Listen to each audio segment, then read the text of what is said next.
ඔයාලට අද කියා දෙන්න යන්නේ මම පළවෙනි වීඩියෝ එක කියා දුන්නා මේ ලිප වැඩ කර නැත්නම් කොහොමද හදාගන්නේ කියලා. ඒකෙදි මම කරේ මේ බටන් එක වැඩ කරේ නැත්නම් හදාගන්න විදිය. දැන් මේ විදියටත් කරගෙන මේ ලිප වැඩ කරේ නැත්නම් තව ක්‍රමයක් තියෙනවා. ඒකත් අපි බලමු. එහෙනම් දිගට වීඩියෝ එක රැඳී ඉන්න. අපි මුලින්ම කරන්නේ මේ සිලින්ඩර් එකට සම්බන්ධ කරලා තියෙන මේ රෙගුලේටර් එක ගලව ගමු. ඊට පස්සේ මේ සිලින්ඩරේ ඉඳලා ගෑස් ලිපට සම්බන්ධ කරලා තියෙන බටය. ඒක මෙන්න මේ ක්ලිප් එකෙන් ගලව ගන්න ඕනේ. මම නම් ගලවන්නේ මොකද මේ ගෑස් එක ගලවන්න නැතුව අනිත් පැත්ත හරවන්න පුළුවන්. ඒ හින්දා මම ගලවන්න. ඔයාලා ගලව ගත්තොත් මේ ක්ලිප් එක හොඳට හිර කරලා තද කරගන්න නැත්නම් ගෑස් ලීක් වෙන්න පුළුවන්. අපි ඉස්සෙල්ලා මෙන්න මේ කෑලි ටික අයින් කරගමු.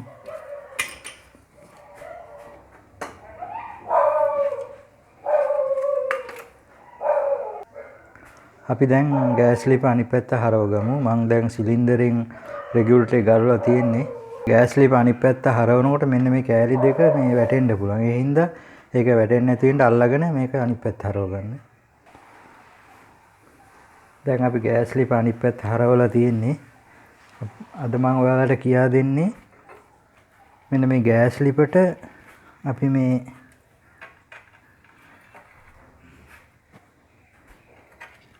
නොබ් එක කරකවනකොට එන්න මෙතන බලා ගන්න. මෙතෙන්ට එනවා මේ ස්පාර්ක් කරලා මේ ගිනි දැල්ලක් වගේ එනවා. ඒක පොඩ්ඩක් බලන්න.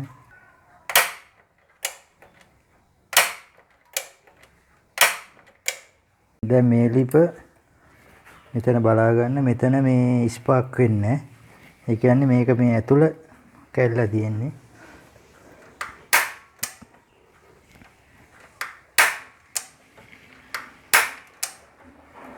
මේ ලිප මෙතන මේ මම ගිය සැරේ කියා දුන්නේ මෙන්න මේ ටිකර් එක කැඩිච්ච එක. මම මේ සැරේ කියා දෙන්නේ මෙන්න මේ ස්පාර්ක් වෙන්නේ නැහැ මෙතන. එතකොටත් මේ ලිප පත්තු වෙන්නේ නැහැ. මොකද මේ ගින්දර එන්න නම් මෙතන අනිවාර්යයෙන්ම ස්පාර්ක් වෙන්න ඕනේ. අපි ගලවලා බලමු මේක. මෙතන තියෙනවා මල්ලි ස්ක්‍රූප්නි ඇණයක්. ඒක ගලව ගමු. ගලවනකොට මෙන්න මෙහෙම තද කරලා ගලවන්න. මේක ඇතුලේ ස්ප්‍රින් එකක් තියෙනවා. ඒක එළියට පනිනවා.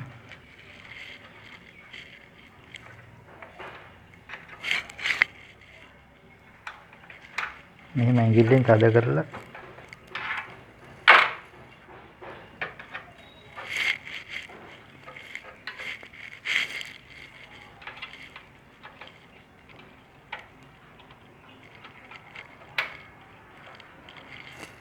මේ ස්ක්‍රීන් එක ගලව ගන්න අයින් කරගන්න.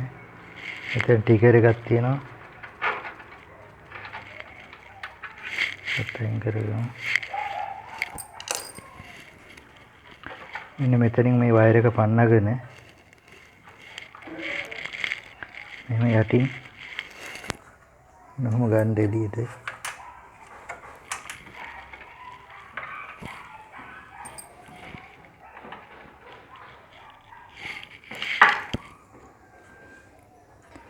මේ මෙතන තියෙන හතර සෝෂර් එකක් මේකත් තියාගන්න. දැන් මේක මේ ස්පාර්ක් වෙන්නේ නැහැ. ඒ හින්දා මේ ලිප පත් වෙන්නේ නැත්තේ. මෙන්න මේ ටිකර් එක අපි අර මෙන්න මේ නොබ් එක මෙහෙම කැරගෙව්වට පස්සේ මෙන්න මේ ටිකර් එක ඇවිල්ලා මෙන්න මේකේ වදිනවා ටක් ගාලා නේ. එහෙනම් වැදුනාට පස්සේ මේක ස්පාර්ක් වෙනවා. ඒ ස්පාර්ක් වුණාට පස්සේ මෙන්න මෙතනින් එන්න ඕනේ ස්පාර්ක් කරලා පොඩි ගිනි දැල්ලක් වගේ චුට්ටි ස්පාර්ක් මෙන්න මෙතන. ඊට පස්සේ තමයි මේ ලිප පත් වෙන්නේ. හොඳ මේක මේ පිච්චිලා තියෙන්නේ. අපි අලුතෙන් කඩෙන් එකක් ගෙනල්ලා දැන් හයි කරමු. මේ තියෙන්නේ මම කඩෙන් ගෙනාපු එක මේ අලුතෙන්ම ගෙනාපු එක.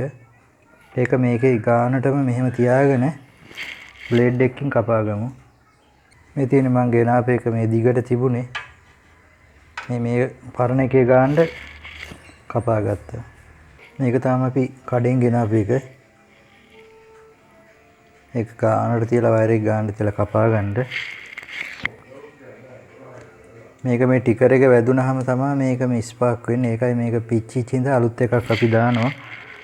මේ ගිය සැරේ මම මේ ටිකර් එක කැඩිච්ච එක දාන විදිය කියා දුන්නේ. අද මේ දෙකම අපි දාලා බලමු. ඊට පස්සේ මේ ලිප වැඩ කරනවා. මෙන්න මෙතන මේ සමහරට මේ තියෙන මේ උලක් මේක මලකඩ කෑවහමත් මේ ලිප මෙතන ස්පාර්ක් වෙන්නේ නැහැ. ඒ හින්දා පොඩි වැලි කඩදාසි කෑල්ලක් කරලා මේක හොඳට සුද්ධ කරගන්න.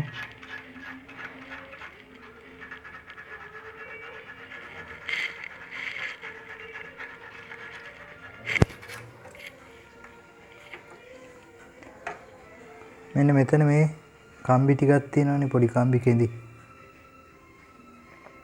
එන්නේ කම්බි කෙඳි හරියටම මේක මැදටම මෙන්න මේ උඩට සම්බන්ධ වෙන්න හයි කරගන්න. අපි ඉස්සෙල්ලා මේක හයි කරගමු. අර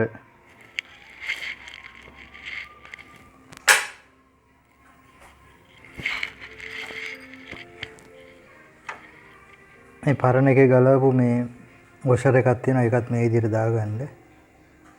මේ විදිහට දාගෙන ඉස්සෙල්ලා මේ වයර් එක මේ මෙතන සිදුරස්යෙන් මෙහෙම රින්ගව ගන්න.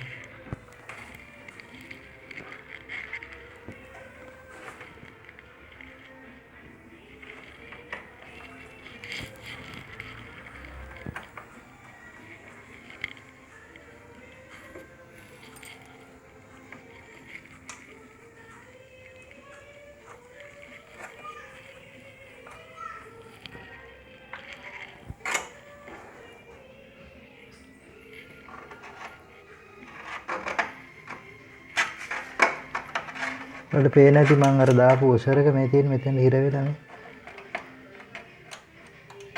ඒ විදිහට හිර වෙන්න දාගන්න. ඊට මේ කරා මම තියාගන්න.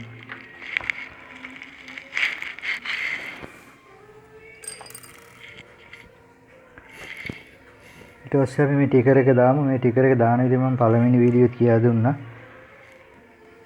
මෙන්න මෙතන තියෙන මේ කම්බි කෑල්ල. මේ කම්බි කෑල්ල මේ ටිකර් එකේ මේ මැද කපලා තියෙන්නේ ක්‍රෙබිච් කෑල්ලට. මෙන්න මේ හිර වෙන්න තියාගන්න. මෙන්න මෙහෙම. මෙන්න උඩට තියෙනවනේ මේ කම්බි කෑල්ල. ඒක මෙන්න මෙතන උඩට මෙන්න මේ විදිහට තියෙන්න මේ විදිහට මේ උඩට තියෙන්න තියාගන්න. ඉස්සෙල්ලා අපි ටිකර් එක දාගමු. මේ ටිකර් එක මේ තියෙනවනේ කෑල්ල. මේක අර සිදුර අස්සට දාගන්න මෙන්න මෙහෙම.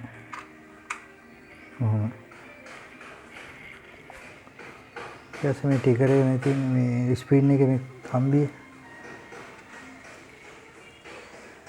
මොකද මේ ස්ප්‍රින් එක දානකොට මේ ටිකර් එකත් අතින් තද කරගන්න. මේක නැත්තම් මෙන්න මේ විදිහට දාගන්න. මේ තියෙන කම්බි කෑල්ල මෙතනට උඩට ඇවිත්ලා මේ විදිහට හිර වෙන්න දාගන්න. ඊට පස්සේ මේක හොඳට ඇඟිල්ලෙන් තද කරගෙන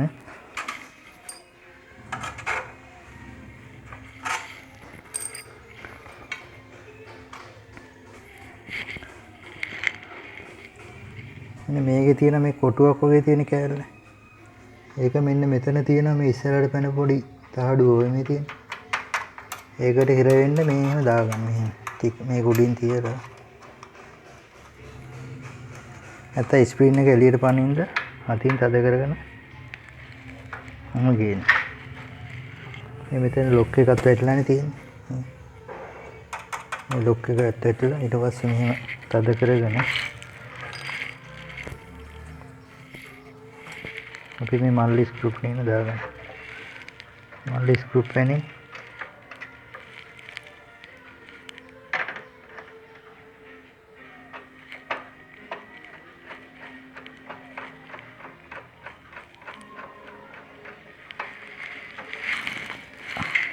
හොඳට තද කරගන්න. ඊට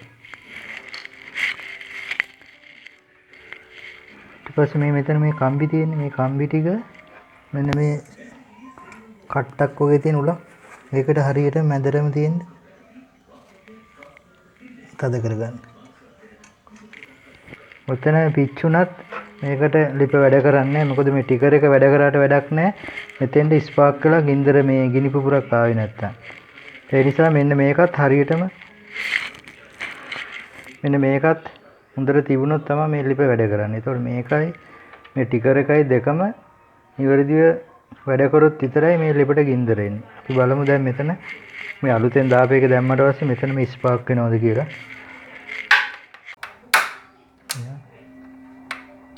ඒකට දකින්න ඇති ඔය ස්පාර්ක් වෙනවා. ඒ කියන්නේ මේ දෙකම හොඳ වුණොත් තමයි මේක වැඩ කරන්නේ. මේ ලිප දැන් මෙතන ස්පාර්ක් වෙනවා. ඒ කියන්නේ මේ ලිප වැඩ කරනවා. ඒ කියන්නේ ඔය කට්ටියද මේ ලිප වැඩ කරේ නැත්තම් මේ ටිකර් එකක් දාලා බලන්න. ටිකර් එක දාලා වැඩ කරේ නැත්තම් මෙතන පොඩ්ඩක් බලන්න ස්පාර්ක් වෙනවද කියලා. මේක අල්ලගෙන මෙහෙම මේ නොබ් එක කරකවනවා. මොකද මේ කරන්ට් එකක් වගේ පොඩියට වදිනවා ඇඟට දැනෙන්න. ඉතින් මේ හරියට ඇඟිල්ලවත් මෙහෙම තියාගන්න එපා. එහෙම වුණොත් අතර කරන්ට් එක වගේ වදිනවා. දැන් මේකත් හොඳද කියලා බලන්න. මේක පිච්චිලා වගේ නම් අලුතෙන් එකක් ගෙනත් දාගන්න, ටිකර් එකකුත් දාගන්න. එතකොට මේ ලිප වැඩ කරනවා. එහෙනම් දැන් අපි ලිප ආපහු අනිත් පැත්ත හරවගමු. ඔයාලා මේ බටේ මෙතන මේ ක්ලිප් එක ගැලෙවුවා නම් ගෑස් එක සිලින්ඩරේ රෙගුලේටර් සම්බන්ධ කරන්න ඉස්සර මතක් කරලම උඩට හිර කරගන්න. මම ගැලෙව්වේ නෑ මේක. ඒ හින්දා මම මේ විදිහටම තියෙනවා. අපි දැන් සිලින්ඩරේට රෙගුලේටර් සම්බන්ධ කරගමු. මම දැන් රෙගුලේටර් සම්බන්ධ කරනවා සිලින්ඩරේට. මේ කෑලි දෙකක් තියාගමු.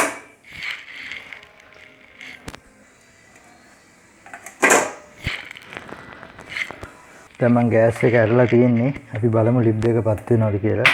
මේකත් පත් වෙනවා.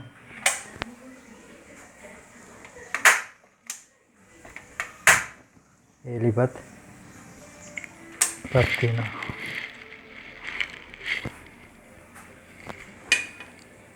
මේ ටිකර් එක කැඩිච්ච එක කලතෙන් දාලා ඒත් ලිප වැඩ කරේ නැත්තම් මෙන්න මේකත් අලුතෙන් මේකෙත් මේ ස්පාර්ක් වෙනවද කියලා බලලා මේවා කඩවල වල ගන්න තියෙනවා. එකක් ගෙනල්ලා මම දාපු විදිහට දාලා බලන්න. මේ ගෙදරදීම මේ දෙකම අලුත් වැඩිය කරගන්න පුළුවන්.